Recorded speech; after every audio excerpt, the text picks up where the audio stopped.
Hello and नमस्ते everyone, I am Neha. तो इस वीडियो में हम जानेंगे कि बेल क्या होता है। ठीक है, और ये वीडियो जो है, ये वीडियो सिर्फ कोई लॉ स्टूडेंट के लिए नहीं है। ठीक है, ये आम पब्लिक के लिए भी है कि पता होना चाहिए कि आपको बेल का प्रोसीजर है क्या। ठीक है, और बेल क्या है। तो इसमें हम बेल के प्रोसीजर्स नहीं कवर करेंगे, वो हम नेक्स्ट वीडियो में कवर करेंगे। इसमें हम कवर करेंगे कि बेल होती क्या है और बेलेबल और नॉन बेलेबल ऑफेंस क्या होता है, इसके बीच का डिफरेंस जानेंगे। ठीक है, तो स्टार्ट करते हैं कि बेल क्या होती है। बेल का जो एक मीनिंग होता है, क्या होता है इन जनरल, जमानत है। जैसे मूवी में देखा होगा कि किसी को अरेस्ट कर लिया है, ठीक है, एक बंदा आ गया कि लाओ भाई इनकी बेल कराओ, इनको निकालो। ठीक है, वो हो गया मूवी का मामला। बट एक जो रियल प्रोसेस है, इसका प्रोसीजर है, वो थोड़ा सा अलग है इससे। ठीक है, तो बेल होती क्या है और बेल एग्जिस्ट क्यों करती है, मतलब व्हाई डज इट एग्जिस्ट। जाए कि अगर किसी ने कोई ऑफेंस किया है, ठीक है, और उसको आपने जेल में डालने की जगह या कस्टडी में डालने की जगह, ठीक है, आपने उसको छोड़ दिया बाहर सोसाइटी में, तो क्या वो सोसाइटी के इंटरेस्ट के खिलाफ नहीं हो गया? मतलब वो तो खतरा हो गया ना समाज के लिए। ठीक है, बेल क्यों है, इससे पहले जानना जरूरी है कि अरेस्ट क्यों है। ठीक है, अरेस्ट पता है सबको। ठीक है, तो अरेस्ट एक पुलिस वाला जब किसी व्यक्ति को अरेस्ट करता है, ठीक है, अरेस्ट क्यों किया जाता है किसी को? कुछ पूछताछ पे, जब किसी पे कुछ एक्यूजेशन लगती है, ठीक है, कि इसने ये कमिट किया है, ये क्राइम कमिट किया। मान लीजिए कॉग्निजेबल ऑफेंस है। ठीक है, कॉग्निजेबल ऑफेंस पढ़ने के लिए मेरी लास्ट वीडियो देख लीजिएगा कि क्या होता है कॉग्निजेबल ऑफेंस। तो कोई ग्रेव ऑफेंस मान लीजिए, फॉर एग्जाम्पल किसी ने मर्डर किया है। ठीक है, अब किसी ने किसी का मर्डर किया, मतलब जानलेवा हो गया ना, एक तरीके से वो खतरा हो गया आसपास के लोगों के लिए, सोसाइटी के लिए। तो पुलिस के पास पावर है कि उसको तुरंत अरेस्ट कर सकती है बिना वारंट के। ठीक है, लेकिन अरेस्ट किया क्यों? अरेस्ट इसलिए किया, एक तो इंटरेस्ट ऑफ सोसाइटी भी, ठीक है, दूसरा ये कि जो ट्रायल चलेगा ये पूछताछ होगी, क्योंकि कोई ज़रूरी तो नहीं ना कि उसके ऊपर इल्ज़ाम लगा है कि उसने मर्डर किया तो उसने सच में किया है। गलत भी तो हो सकता है ना, मतलब ये भी तो हो सकता है ना कि किसी ने झूठा इल्ज़ाम लगा दिया हो, या वो ऐसी कोई सिचुएशन में पाया गया हो जिसकी वजह से शक उसके ऊपर ही जा रहा है। प्रूफ तो नहीं हुआ है ना, एक्यूजेशन लगी है।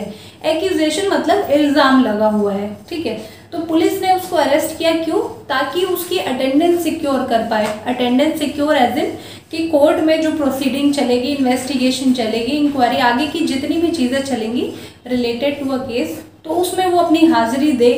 ठीक है, उसमें जो पूछताछ हो उसमें वो पुलिस को कोऑपरेट करे सारी चीज। अगर वो कल को प्रूव हो जाता है तो उसे पनिशमेंट मिलेगी, हो सकता है डिसप्रूव भी हो जाए। ठीक है, तो ये रीज़न होता है किसी को अरेस्ट करने का। ठीक है, ये समझ आ गया। अब अरेस्ट के बाद फिर बेल क्यों है? ठीक है, अब एक जनरल, मतलब एक आम आदमी की तरह सोचिए, कल को, ठीक है, भगवान न करे, लेकिन अगर मान लीजिए आपके ऊपर किसी ऑफेंस की बहुत बड़ी एक्यूजेशन लग गई। ठीक है, आपको किसी चीज़ के लिए अक्यूज किया गया और आपने वो काम नहीं किया है। ठीक है, बट सर्कमस्टांसेस, ये सारी चीज़ें देखते हुए यही है कि आपको ही अरेस्ट करना पड़ेगा।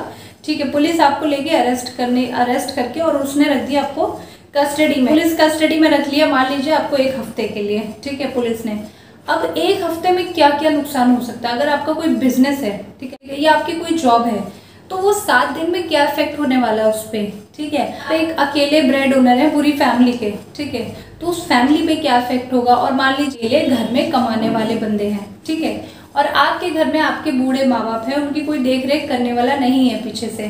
ठीक है, और आपको अगर अरेस्ट कर लिया जाएगा 7 दिन के लिए भी, और ओल्ड एज के लोग रह रहे हैं, ठीक है, तो उनकी हेल्थ पे, उनकी फाइनेंशियल नीड्स 1 हफ्ते के अंदर बहुत बुरी तरीके से इफेक्ट हो सकती है, चांसेस हैं।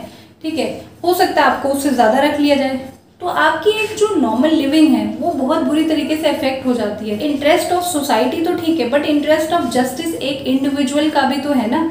आर्टिकल 21 तो आपका चला गया है ना, right to life and liberty तो आपका चला गया ऐसे ही। ठीक है, ये हो गई पहली बात। दूसरी बात समझते हैं कि किसी बंदे पे अगर कोई एक्यूजेशन लगी है किसी चीज़ की, अक्यूज है, तो वो प्रूफ तो नहीं हुआ ना, अभी आपको अक्यूज किया गया है, बट वो कोर्ट ऑफ लॉ के सामने अगर आप अपने आप को डिफेंड करना चाहते हैं तो सेक्शन 303 आप सीआरपीसी का पढ़ेंगे, तो वो भी आपको राइट टू डिफेंड देता है। ठीक है, कि आप डिफेंड कर सकते हैं अपना केस। आपका कॉन्स्टिट्यूशन का आर्टिकल 22 गया, ठीक है, जिसमें आपको अरेस्ट और कन्विक्शन के अगेंस्ट राइट दिए। आपका सेक्शन 303 गया सीआरपीसी का, जो कि आपको राइट टू डिफेंड देता है। ठीक है, तो ये जो प्रोविजंस है तो इसके तो अगेंस्ट चला गया ना, अगर आपने वो क्राइम किया नहीं है और आपकी लिविंग इफेक्ट हो गई। इसलिए इसको बैलेंस करने के लिए, ठीक है, ये बेल का प्रोविजन एग्जिस्ट करता है। आई होप समझ आ गया होगा। बैलेंस ऑफ इंटरेस्ट, इंटरेस्ट क्या, एक सोसाइटी का इंटरेस्ट है, ठीक है, कि आप सोसाइटी के लिए खतरा हो सकते हैं अगर सोसाइटी में रहेंगे तो। दूसरा आपका खुद का भी तो इंटरेस्ट है ना, एक इंडिविजुअल का इंटरेस्ट। तो दोनों को बैलेंस करने के लिए बेल एग्जिस्ट करती है, ठीक है। मतलब ये नहीं है कि बिल्कुल आपको फ्री कर दिया गया। बेल क्या होता है, बेल होता है कि आपको कुछ एक सिक्योरिटी अमाउंट, ठीक है, या फिर श्योरिटी, 2 या 2 से ज़्यादा श्योरिटी, ये सब चीज़ें लगेंगे कोर्ट में, तब जाके आप रिहा हो सकते हो, ठीक है। और ये एक टेम्परेरी रिलीज है, मतलब परमानेंटली आपको रिलीज नहीं कर दिया गया, तरीके की टेम्परेरी रिलीज है। जब अरेस्ट किया गया है, आपको नहीं रहना है जेल में, तो कानून जो है आपको बेल का राइट देता है, ठीक है। जूरिस्प्रूडेंस कहता है कि प्रिजम्पशन ऑफ इनोसेंस लगेगी उस बंदे पे, ठीक है, जिसका ऑफेंस अभी कोर्ट ऑफ लॉ में प्रूव नहीं हुआ है। तो ये सब देखते हुए बेल का प्रोविजन इसलिए एग्जिस्ट करता है क्योंकि आपका फिर जस्टिस कहाँ गया, समझ आ गया कि बेल क्या है। बेल कहाँ पे दिया हुआ, सीआरपीसी में चैप्टर 33 में दिया है, और सेक्शन 436 टू सेक्शन 450 की बात करता है, जिसमें मेजरली आपका 436 टू 439 बात करता है बेल से रिलेटेड प्रोविजंस की, और 440 टू 450 बात करता है श्योरिटी, बॉन्ड, डिपॉजिट्स, ये सारी चीज़ें, ठीक है। तो वो हम नेक्स्ट वीडियो में कवर करेंगे सारा कुछ। अब पढ़ते हैं कि वो अलग अलग मैटर्स में एग्जिस्ट करती है, जैसे बेलेबल ऑफेंस में भी होती है नॉन बेलेबल।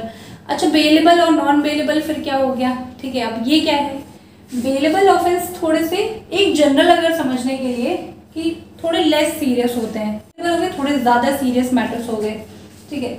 तो ये एक जनरल प्रोस्पेक्टिव है। बेलेबल ऑफेंस और नॉन बेलेबल ऑफेंस को डिफाइन कहाँ किया गया है, सेक्शन 2A ऑफ सीआरपीसी। दोनों ही डेफिनेशन सेम दी हुई है उसी में। आप सीआरपीसी का फर्स्ट शेड्यूल देखेंगे तो जैसे हमने कॉग्निजेबल नॉन कॉग्निजेबल ऑफेंस का पढ़ा था कि वो फर्स्ट शेड्यूल में दिया है, वैसे ही ये एक लिस्ट आपकी बेलेबल और नॉन बेलेबल ऑफेंस की भी दी हुई है, ठीक है।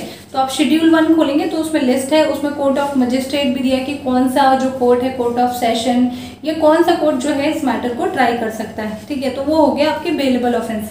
बेलेबल मतलब क्या होगा, बेल एबल मतलब जिसको आराम से बेल मिल सकती है। नॉन बेलेबल, ठीक है, मतलब जिसे बेल इजिली नहीं मिलेगी, ठीक है। अब जो बेलेबल ऑफेंस होते हैं, ठीक है, ये एक जो सेक्शन 436 है आपका सीआरपीसी का, वो कहता है कि जो मतलब वो जो जिस तरीके से एक्सप्लेन करता है उससे ये समझ आता है कि जो बेल है एक बेलेबल मैटर में है, वो एक मैटर ऑफ राइट है इंडिविजुअल का, ठीक है।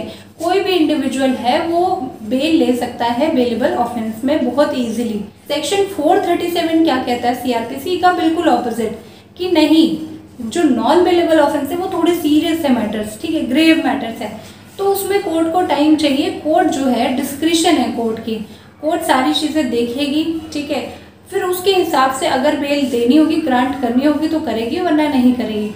बट उसमें भी कुछ एक्सेप्शन है। एक्सेप्शन ये है, कोई 16 साल के अंदर का है, ठीक है, कोई वुमेन है या कोई बीमार व्यक्ति है, तो उस केसेस में जो है कोर्ट जो है इजीली बेल ग्रांट कर सकती है, ठीक है।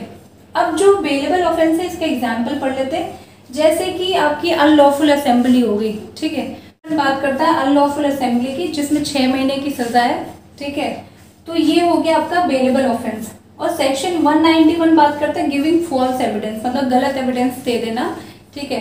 तो ये भी बेलेबल ऑफेंस की लिस्ट में दिया हुआ, आप पढ़ेंगे तो आपको लिस्ट पूरी मिल जाएगी। देन आपका नॉन बेलेबल मैटर क्या हो गया आपका, ठीक है, तो वो आपका सेडिशन सेक्शन 124A हो गया, ठीक है, ये भी नॉन बेलेबल में आता है। सेक्शन 172 बात करता है absconding to avoid service of someone, ठीक है, तो ये भी आपका नॉन बेलेबल में है, नॉन बेलेबल ऑफेंस में आता है, ठीक है।